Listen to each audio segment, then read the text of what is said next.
ಸ್ನೇಹಿತರೆ, ನೀವು ಹೆಚ್ಚು ಇನ್ಕಮ್ ಮಾಡಬೇಕಂದ್ರೆ ನೀವು ಯಾವುದೋ ಒಂದು ಬಿಸ್ನೆಸ್ಸಲ್ಲಿದ್ದೀರಾ ಅಥವಾ ಯಾವುದೋ ಒಂದು ಜಾಬಲ್ಲಿದ್ದೀರಾ ಅಂದರೆ ಅದು ಸಾಕಾಗೋದಿಲ್ಲ.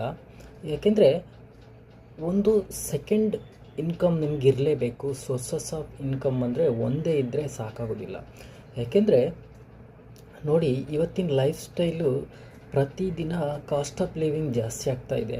ಹಾಗಾಗಿ ನೀವು ನಿಮ್ಮ ಇನ್ಕಮ್ಮನ್ನು ಒಂದೇ ಸೋರ್ಸಲ್ಲಿ ನಿಮ್ಮ ಇನ್ಕಮ್ ಇದ್ದರೆ ಖಂಡಿತ ನೀವು ಸಕ್ಸಸ್ ಆಗಲಿಕ್ಕೆ ಅಥವಾ ನೀವು ಹಣ ಮಾಡ್ತೀನಿ ಅಂತ ಹೇಳಿದರೆ ಸಾಧ್ಯನೇ ಇಲ್ಲ.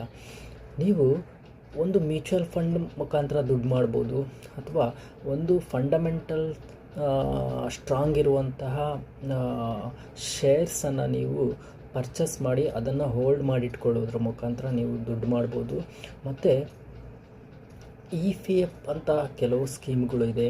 ಅಂಥದ್ರಲ್ಲಿ ಸಹ ನೀವು ಸೆಕೆಂಡ್ ಸೋರ್ಸ್ ಆಫ್ ಇನ್ಕಮನ್ನು ನೀವು ಸ್ವಲ್ಪ ಪ್ರತಿ ತಿಂಗಳು SIP ಮುಖಾಂತರನೂ ಸಹ ನೀವು ಇನ್ವೆಸ್ಟ್ಮೆಂಟ್ ಮಾಡೋದ್ರ ಮುಖಾಂತರ ನೀವು ಹಣವನ್ನು ಗಳಿಸ್ಬೋದು.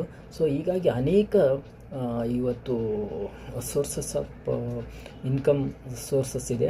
ಸೊ ಹಾಗಾಗಿ ನೀವು ಅದನ್ನು ಒಂದು ಅಧ್ಯಯನ ಮಾಡಿ ಅದ್ರ ಬಗ್ಗೆ ತಿಳ್ಕೊಂಡು ನೀವು ನಿಮ್ಮ ಆದಾಯವನ್ನು ಜಾಸ್ತಿ ಮಾಡ್ಕೊಳ್ಬೇಕು. ಬಿಟ್ಟರೆ ನೀವು ಯಾವುದೇ ಒಂದು ಇನ್ಕಮನ್ನು ನಂಬಿಕೊಂಡು ನೀವಿದ್ದರೆ ದುಡ್ಡು ಮಾಡಲಿಕ್ಕಾಗೋದಿಲ್ಲ. ನೀವು ಸಾಲ ಮಾಡಿದರೆ ಅದರಿಂದ ಹೊರಗೆ ಬರಲಿಕ್ಕಂತೂ ಸಾಧ್ಯನೇ ಇಲ್ಲ.